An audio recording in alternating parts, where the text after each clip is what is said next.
নমস্কার বন্ধুরা, পদ্ম বীজ থেকে 1 মাসের মধ্যে আমি যেভাবে চারা তৈরি করেছি দেখুন।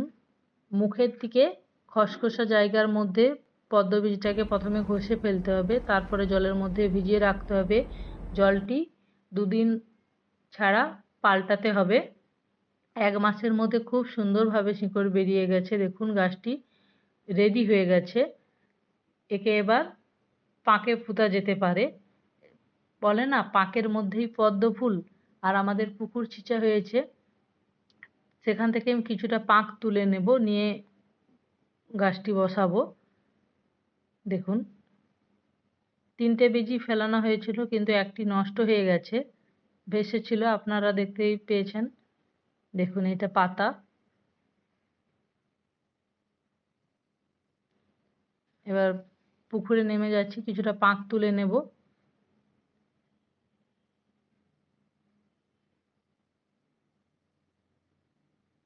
এর মধ্যে গুড়ের গুঁড়ো মিশাবো।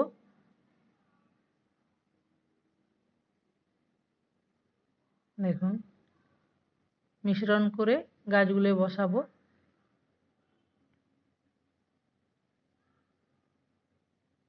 এবার গাছগুলি আমি বসিয়ে দিচ্ছি।